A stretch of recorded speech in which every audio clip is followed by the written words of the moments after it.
Здравствуйте, мои уважаемые зрители! С вами Ольга Демчук, исследователь внутреннего мира личности. Сегодня мы с вами исследуем историю одного падения. Какие у вас будут сейчас ассоциации? Понаблюдайте за собой. История падения белой салфетки. Опа! Итак, падающая салфетка. Что она может символизировать? Какие у вас есть идеи? Можете их писать в комментариях. А я этот символ, падающую салфетку, выбрала для того, чтобы с вами поисследовать, как мы падаем. Например, я девушка, которая опубликовала пост, и когда я его опубликовала, думала, так, у меня 1000 друзей, ну 100 лайков я точно соберу. И 100 лайков я не собрала, собрала только 10. И после того, как я собрала только 10 лайков, я ощутила себя меньше, глупее, ниже сидящей.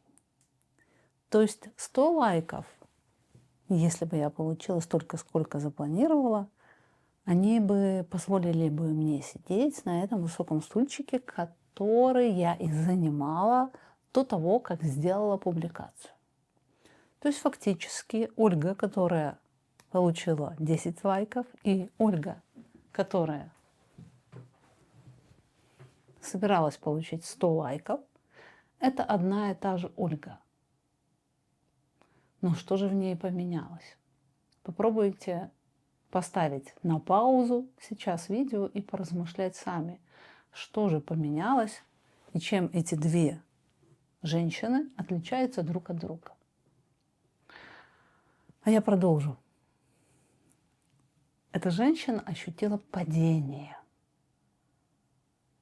Она в какой-то момент стала хуже, чем была. То есть мы говорим с вами о некой высоте падения, о неком объеме худшести, который у нас возникает как разница между этим положением и вот этим положением.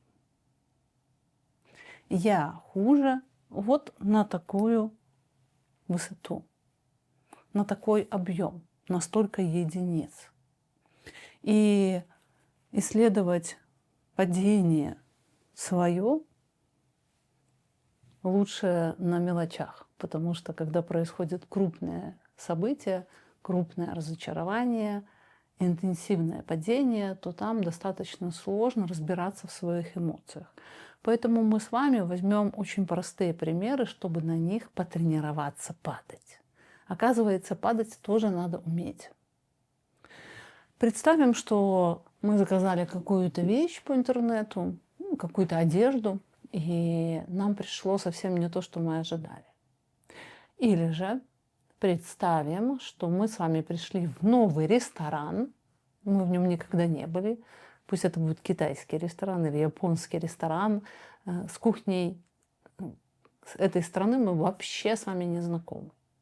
Мы видим непонятные какие-то названия и наобум тыкаем в одно из блюд, и нам приносят, и мы не можем это кушать.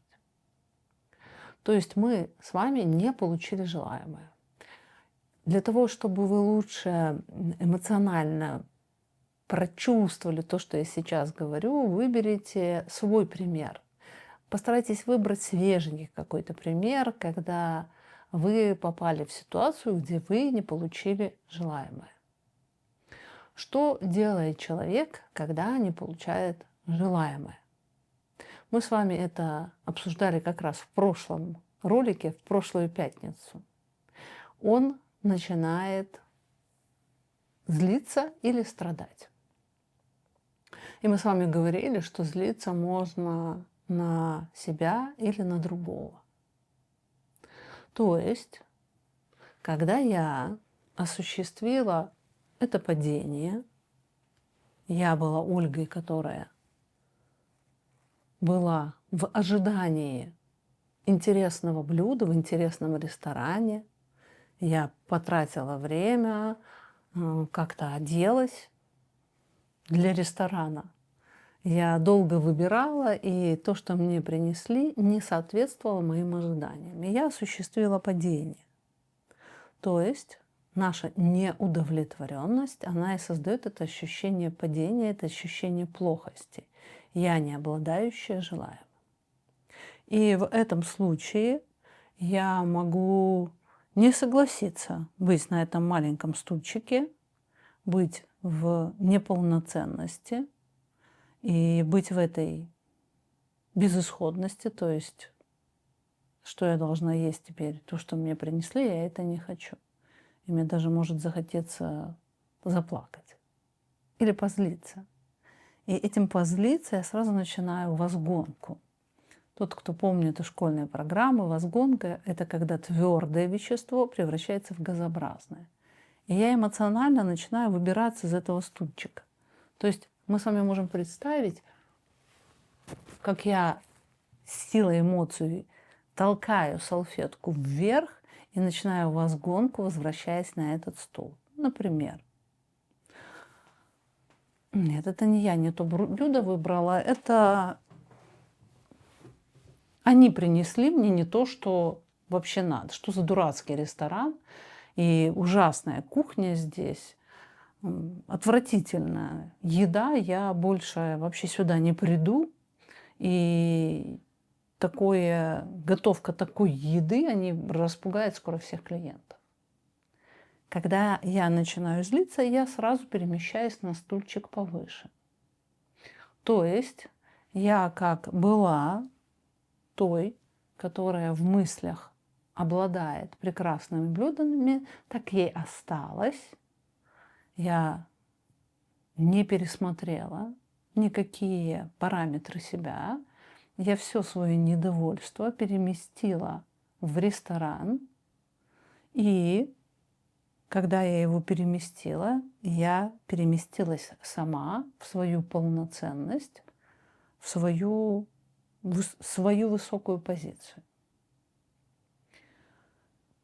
Если же я точно так же сижу над блюдом, которое мне не нравится, и вместо того, чтобы обесценивать этот ресторан, перекладывать всю вину за мою невозможность вкусно покушать на них, то есть вместо этого я могу начать оскорблять себя. Например,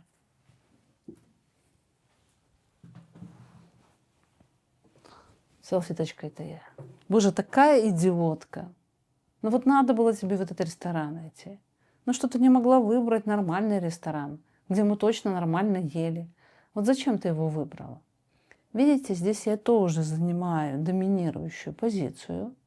Я отождествляю себя с той, которая точно бы выбрала хороший ресторан и могла бы его выбрать. А та, которая выбрала плохой ресторан, она где-то внизу.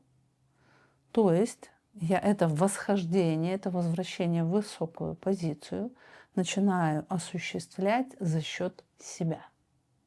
То есть когда мы с вами атакуем себя, недовольны собой, обесцениваем себя, предъявляем претензии себе, мы с вами покидаем себя, вот этого человека реального, который может выбрать не то блюдо, и перемещаемся в себя лучше знающего.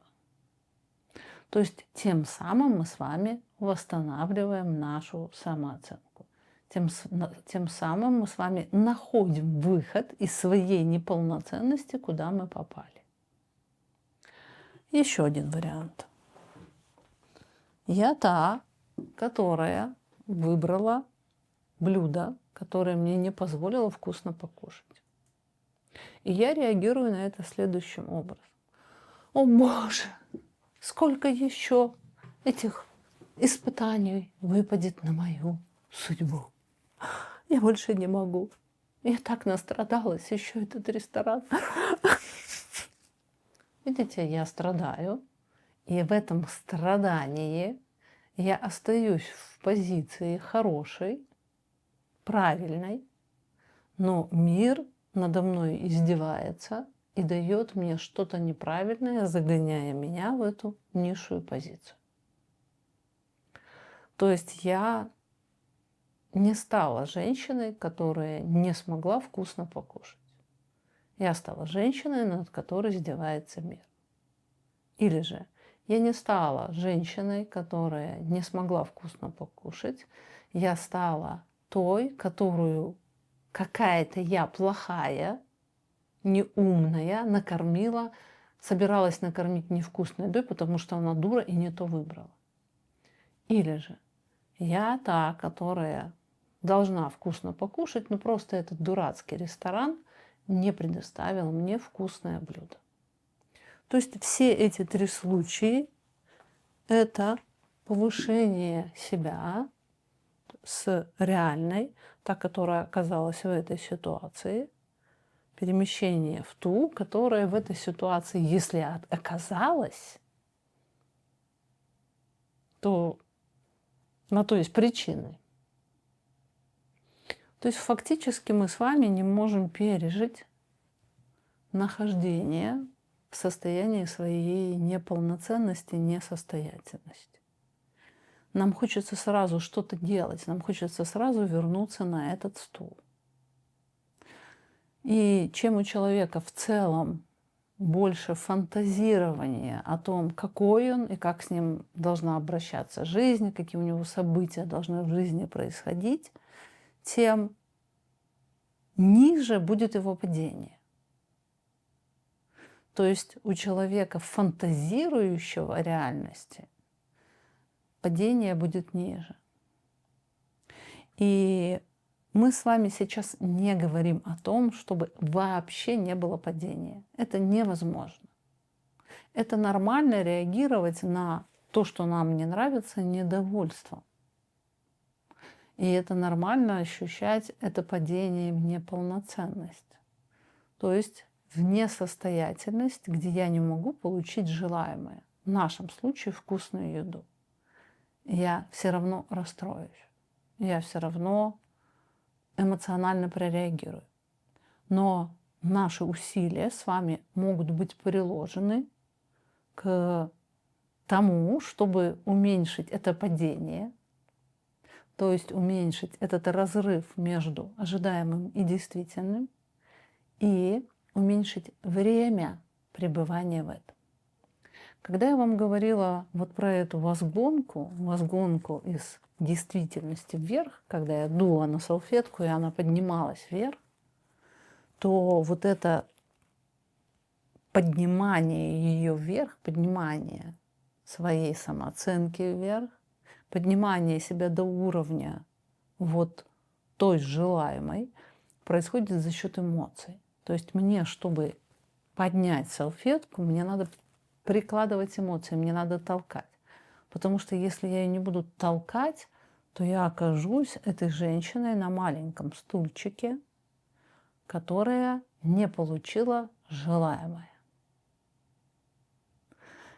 Я не смиряюсь с этим и начинаю эмоционально выталкивать себя. И мы с вами поговорили, что выталкивание, грубо, если обобщить, идет в трех направлениях. Это ругание себя, злость на себя, ругание ресторана в нашем примере, или же попадание в жертву, где я достойна лучшего, я та, которая должна обладать этим желаемым, только почему-то жизнь надо мной измывается.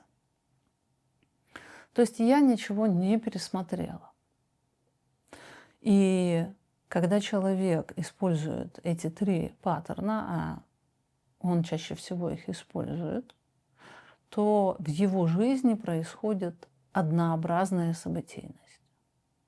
То есть он попадает все время в одни и те же ловушечки или в одни и те же события, в одни и те же обстоятельства, потому что предыдущее не было проанализировано, там не был запущен процесс мышления.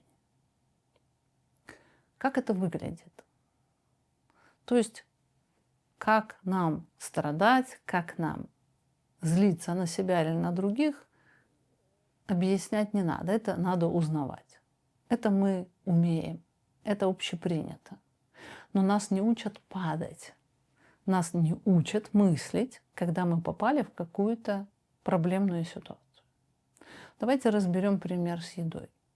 Если я останусь на этом стульчике, как женщина, которая не смогла вкусно поесть в новом ресторане, если я не уйду вот на этот стул вот этими способами, то здесь я начинаю задавать вопрос «почему?». То есть вопрос, почему это произошло, мгновенно запускает наше мышление. Но он не решит мгновенно проблему, и тем более не решит вот эту текущую проблему. Он для будущих аналогичных проблем. То есть я, переживающая допущенную ошибку, неприятность, неполучение желаемого, забочусь о себе в будущем, но ничего не делаю в настоящем. В настоящем я замираю и анализирую. Или же я говорю себе, ну, блюдо не отвратительное, можно съесть, я ем, но мне надо проанализировать, почему я попала в такую ситуацию. И вот я анализирую для себя будущее. Видите, это стратегическое мышление. Это мышление для событий, которые еще не произошли, но могут произойти, если я не пойму проблему этого события. Вот я начинаю анализ. Почему? Для этого нам надо собрать факты. Я ничего не знала об этом ресторане. Я шла сюда так, испытывая судьбу. То есть мне надо уделить больше внимания блюдам. Для того, чтобы больше уделить внимание блюдам, мне надо или же загуглить название, почитать про это, или же спросить официанта. Расспросить его, что в этом блюде. И расспрашивание официанта, оно обычно помогает больше, потому что когда мы гуглим, мы можем загуглить блюдо, а оно может быть приготовлено одним или другим способом. Итак, мне надо было расспросить официанта. Оно острое или не острое? Там в состав входит мясо или не входит? Какое мясо? Как оно выглядит? Как мясо обжаривается? И вот эти вот все расспросы обычно людям запрещены. То есть человеку достаточно сложно расспросить официанта. И если я понимаю, что я попала в эту халепу, в эту неприятность, потому что я не расспросила официанта, я могу дальше. Почему я не расспросила официанта? По какой причине? Например, я не расспросила официанта, потому что мне надо было продемонстрировать ему свою неполноценность, свое незнание. То есть фактически, когда я пришла в ресторан, я была на этом высоком стуле, как человек знающий, ушлый в японской, допустим, кухне. Но как только я начинаю расспрашивать, то расспрашивать я буду с этого маленького стульчика. То есть мне надо переместиться как будто в собственноручно созданную худшесть. И это могут далеко не все люди. Аналогичные ситуации я наблюдаю, например, в группе, когда человек проводит психоаналитическую сессию. И он в роли аналитика, и клиент ему что-то говорит, и ему кажется, что он понимает, про что говорит клиент, и тем более расспрашивать клиента, признавая свое непонимание, это сразу переместится на нижний стульчик. Ну, все эти перемещения, несомненно, в нашей голове. Итак, у меня нету привычки выяснять детали и расспрашивать. По своему опыту могу вам сказать, что мало людей расспрашивает детали, выясняет. И помимо согласия быть в позиции малознающего, там еще происходит проблема в коммуникации. Многие люди, они не расспрашивают, а выпытывают. То есть у них такой появляется прищур. А ну-ка скажите, что у вас тут в блюде? И из-за манеры говорения официант начинает настораживаться и отвечать так, что я чувствую уже противостояние с ним. То есть я к нему обратилась как к некому обманщику, к какому-то аферисту, который тут меня хочет накормить чем-то. И человек это считывает и начинает общаться со мной в противостоянии. И если я не понимаю эту свою манеру обвиняющего расспрашивания, то я не буду понимать, почему я, начиная расспрашивать, попадаю как будто в неприятную среду для себя. Или же я начинаю расспрашивать, и если официант как-то говорит непонятно, мне начинаю злиться. То есть я начинаю расспрашивать, уже попадаю в какую-то неполноценность свою, я там более взвинченная. Со мной надо очень-очень аккуратно говорить, и если официант говорит не так, как я хочу, то я могу попасть в злость на себя, на ту, которая спросила, или в злость на официанта, который не ведет себя так, как надо. То есть этот маленький случай в ресторане может многое мне рассказать о себе. Если я смогу остаться здесь, на этом небольшом стуле, если я не полезу за счет эмоциональной возгонки в мгновенное восстановление полноценности, а останусь здесь, чтобы поговорить с собой.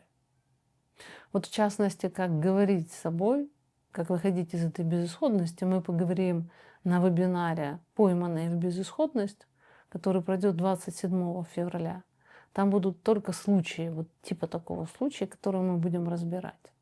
Но в этом ролике для вас я отдаю эту конструкцию, в которой мы можем глубже понять себя даже в небольших мелочах, и так и надо тренироваться.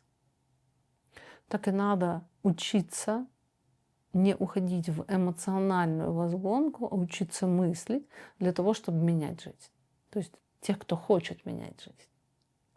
И вот этот вопрос, почему это произошло, достаточно сложно задавать, пока ты продолжаешь заниматься вот этими 3 выходами в восстановление себя на высоком стульчике. То есть все эти вопросы «почему?», честные вопросы «почему?» и честные ответы можно получить, только находясь в себе действительно. Если я хочу сохранить придуманную себя, то мне такое вопрошание, такое исследование себя невозможно.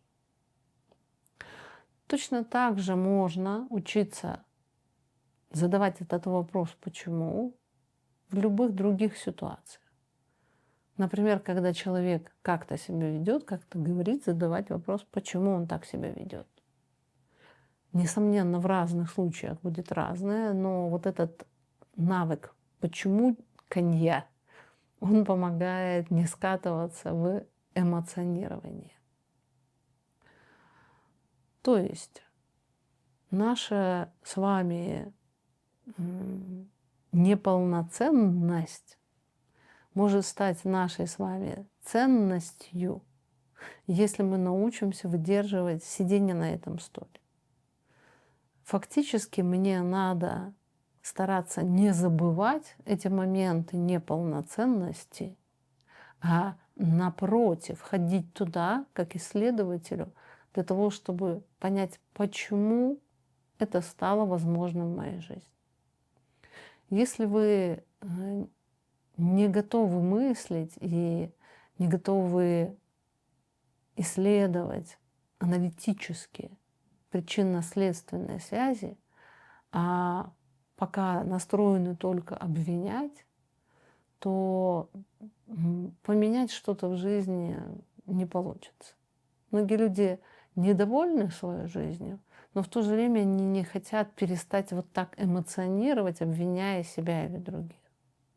То есть мы с вами говорим о том, что мышление возможно только после выхода из вот этой эмоциональной возгонки, где нам хочется постоянно восстановить свой статус, перебравшись на более высокий стул.